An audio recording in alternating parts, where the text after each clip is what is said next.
Plants can help add color, pop color down your room, but some are easier to keep alive than others. Don't we know it? We do know it.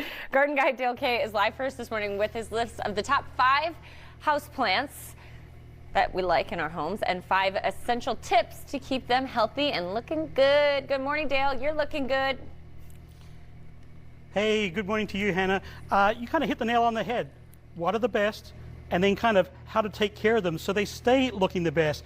And trust me, by crikey, I had to do a lot of editing because even with a greenhouse full of green plants behind me, I kind of love them all. But really, which ones are the best for any application? And even in your own home, maybe your home office, you have different kind of little micro environments in your home. You have next to the window, maybe sunny, maybe back from the window against the wall might be a little darker. And then there were some that kind of take more neglect than others. So as I went through all my editing, I came down with my top 5 that you can pretty much use in any application, whether it's in your home, your office, your bathroom, you name it, caravan, camper, you name it, you can have an indoor plant. And like this guy here, this Ficus lyrata, it seems like it's one of the most fussiest plants that you can buy. You almost look at it wrong and it starts to drop leaves. It's almost like a little bit of a Karen. So I left this one to the side. We don't want to talk about that. On this side of the table, my top 5 plants for really any room in the home. The first one here is Aglaonemia. Lots of different varieties. This is actually a lanceolate leaf one, which is a kind of a pointed leaf.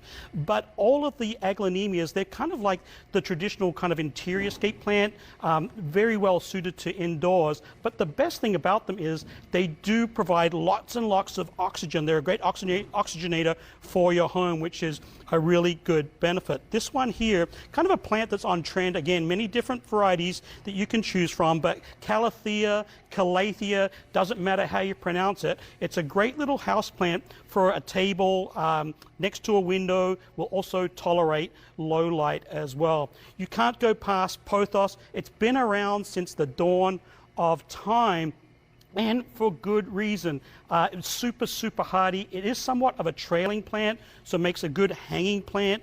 It would also make a good totem as well. If you were to stake this pothos, you would have a nice totem as well. The great thing about pothos as well is, again, lots of different varieties you can choose from, which makes kind of collecting them fun, but they're super easy to propagate. So if you love giving plants as gifts, pothos make wonderful plants that you can decorate with. Also, this one here is called dragon tail plant or Raphiodora, and I'll just spin this little guy around. You can see he almost has like a little dragon tail there.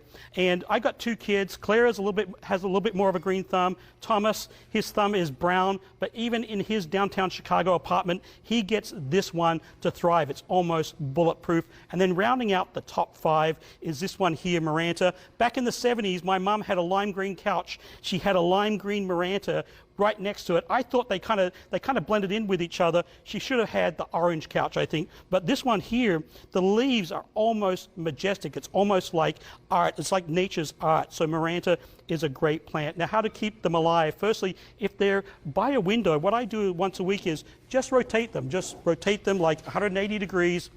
And that way, they'll gain all the light and they'll stay symmetrical and grow a lot healthier that way. Of course, humidity is key as well. There are these lacquer balls, and my photojournalist Steve Strom, he thought they were a snack. He was going to have a crack at snacking on them. They're actually little, they're not food. They're actually little clay balls that you can make your own little humidity tray with.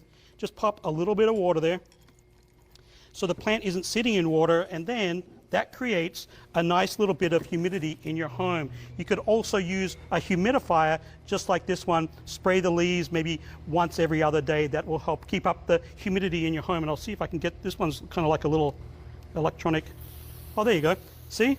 That provides a nice cooling humidity mist over all your plants. You could even take, oh, well, that's very fun. Might have a little crack at that as well a little bit later. Also, make sure you clean the leaves as well. You notice like your TV or your appliances in your home, If you're not dusting once a week, once a month, whatever your regime is, you get that thick layer of dust. Plant leaves are the same. Nothing kills a houseplant quicker than clogged pores. So just wiping the leaves with a damp cloth works wonders. You can also buy these little houseplant cleaning wipes as well. It's almost like little baby wipe kind of things. There you go, little baby wipe for your houseplants, and just giving them a nice little rub like that keeps them looking fresh, keeps them looking clean, which is really nice. And then of course, watering is always one of those tricky things with houseplants. Get to know your houseplants. If you kind of group them together, you'll find that they'll be a lot less demanding on water. So that's one key, particularly maybe you're going on vacation, maybe you're going south, put all your houseplants together. They'll do a lot better that way, but keep your eye on them. I like to water my plants almost just from the bottom. There's a little trick. What I do is just water them from the bottom like that. What that does is it makes the roots search down for the water, and so your root zone will be a lot healthier that way. You'll have a lot less problems with disease and rotting because you're not splashing a lot of water over the top of the plant itself. So that's really kind of a good pro tip as well. And with that, you shouldn't need any kind of pesticides or fungicides, just watering from the bottom. It takes some of the guesswork around it.